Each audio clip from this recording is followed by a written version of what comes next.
ಶಂಕರ, ಮಹಾದೇವ, ಈಶ್ವರ, ಮಹಾಕಾಲ, ವೀರಭದ್ರ, ಭೋಲೆನಾಥ ಹೀಗೆ ಹಲವಾರು ಹೆಸರುಗಳಿಂದ ಕರೆಯಲಾಗುವ ಎಲ್ಲವನ್ನೂ ನಾಶ ಮಾಡಬಲ್ಲ ಹಾಗೂ ಎಲ್ಲವನ್ನೂ ಅಸ್ತಿತ್ವದಲ್ಲಿ ಇಡಬಲ್ಲ ಆತ ಯೋಗಿಯೂ ಹೌದು, ಸಂಸಾರಿಯೂ ಹೌದು.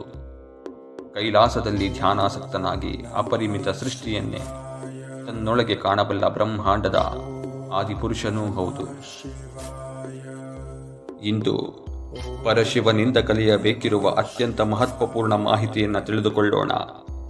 ಇದು ನಮ್ಮ ಭೌತಿಕ ಹಾಗೂ ಆಧ್ಯಾತ್ಮಿಕ ಜೀವನಕ್ಕೆ ತುಂಬ ಅವಶ್ಯಕವಾದದ್ದು. ನಾವು ಶಿವನಿಂದ ಕೆಲವು ಅಂಶವನ್ನಾದರೂ ಜೀವನದಲ್ಲಿ ಅಳವಡಿಸಿಕೊಳ್ಳುವ ಮೂಲಕ ನಮ್ಮ ಜೀವನದ ಉದ್ದೇಶವನ್ನು ಪೂರ್ಣಗೊಳಿಸಬಹುದು. ನಮ್ಮ ಆಲೋಚನೆ ಹಾಗೂ ನಾವು ಜಗತ್ತನ್ನು ನೋಡುವ ವಿಧಾನವನ್ನೇ ಬದಲಿಸಬಹುದಾದ ಈ ವಿಡಿಯೋವನ್ನು ಸಂಪೂರ್ಣವಾಗಿ ವೀಕ್ಷಿಸಿ. ಸಮುದ್ರ ಮಂಥನದ ಸಮಯದಲ್ಲಿ ಅಮೃತದ ಜೊತೆಗೆ ಕಾರ್ಕೋಟಕ, ಹಾಲಾಹಲ ವಿಷ ಉಗಮವಾಗಿದ್ದು ತಿಳಿದಿರುವ ಸಂಗತಿ. ಆ ವಿಷವನ್ನು ಪರಮೇಶ್ವರ ಕುಡಿದು ಗಂಟಲಲ್ಲೇ ವಿಷ ಉಳಿದು ಶಿವ ನೀಲಕಂಠ ಎನಿಸಿಕೊಂಡ. ಇದರ ಪರಮಾರ್ಥ ಏನೆಂದರೆ, ಜೀವನದಲ್ಲಿ ಹಲವು ಬಾರಿ ಋಣಾತ್ಮಕತೆಯನ್ನು ಸ್ವೀಕರಿಸಬೇಕಾಗುತ್ತದೆ. ಅದು ನಮ್ಮ ಜೀವನವನ್ನೇ ನಾಶ ಮಾಡಬಹುದಾದರೂ ಅದನ್ನು ನಮ್ಮಲ್ಲೇ ಧಾರಣೆ ಮಾಡಿ ಸಕಾರಾತ್ಮಕವಾಗಿ ಪರಿವರ್ತಿಸಬೇಕಾಗುತ್ತದೆ. ಇಂತಹ ಮನಸ್ಸನ್ನು ಅಥವಾ ಮಾನಸಿಕ ಸ್ಥಿತಿಯನ್ನು ತಲುಪಿದ ವ್ಯಕ್ತಿಯು ಯಾವುದೇ ಋಣಾತ್ಮಕ ವಿಷಯಗಳನ್ನು ಸ್ವೀಕರಿಸಿದರೂ ಅದನ್ನು ಸಕಾರಾತ್ಮಕವಾಗಿ ಪರಿವರ್ತಿಸಿಕೊಳ್ಳಲು ಶಕ್ತನಾಗುತ್ತಾನೆ.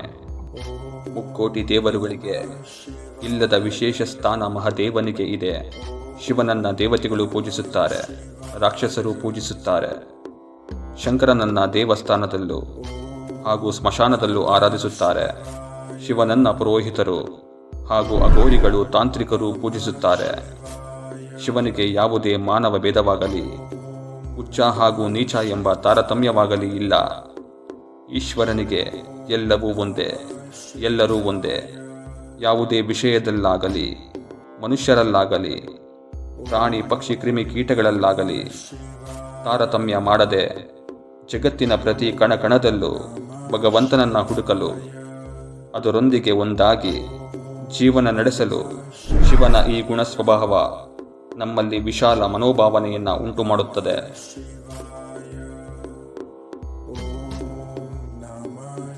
ಶಿವ ಸಂಸಾರಿಯಾದರೂ ಎಂದಿಗೂ ಸಂಸಾರ ಬಂಧನದಲ್ಲಿ ಮುಳುಗಲಿಲ್ಲ.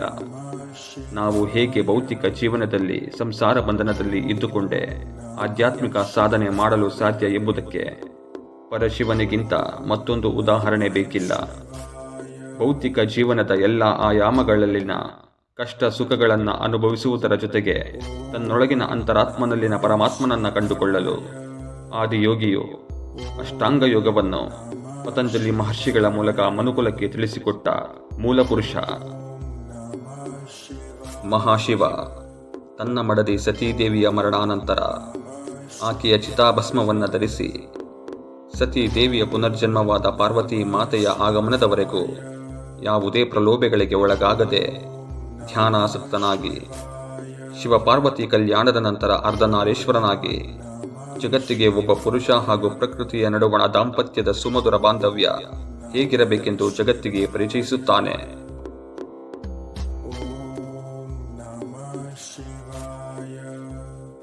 ವೇದಗಳಲ್ಲಿ ಶಿವನನ್ನು ರುದ್ರ ಅಥವಾ ಕ್ರೋಧದ ಅಧಿದೇವತೆ ಅಂತಲೂ ಕರೆಯುತ್ತಾರೆ.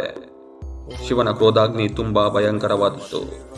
ಶಿವ ತನ್ನ ಕೋಪವನ್ನ ಶಿವತಾಂಡವ ಮುಖೇನ ಜಗತ್ತಿನ ವಿನಾಶಕ್ಕೆ ಕಾರಣನಾಗುವ ಶಕ್ತಿಯನ್ನು ಹೊಂದಿದ್ದಾನೆ.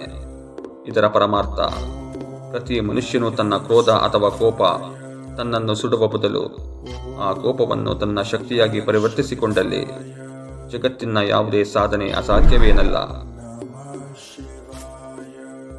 ಇದು ಆ ಮೃತ್ಯುಂಜಯನಿಂದ ಕಲಿಯಬೇಕಿರುವ ಜೀವನದಲ್ಲಿ ಅಳವಡಿಸಿಕೊಂಡು ಭೌತಿಕ, ಸಾಂಸಾರಿಕ, ಆಧ್ಯಾತ್ಮಿಕ ಪ್ರಗತಿಯಲ್ಲಿ ಅನುಸರಿಸಬೇಕಾದ ಕೆಲವು ಅಂಶಗಳು.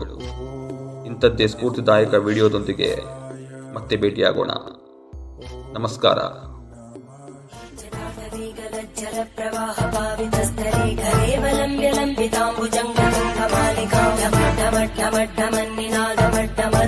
चकार चण्ड ताण्डवं तनोतु न शिव शिवम्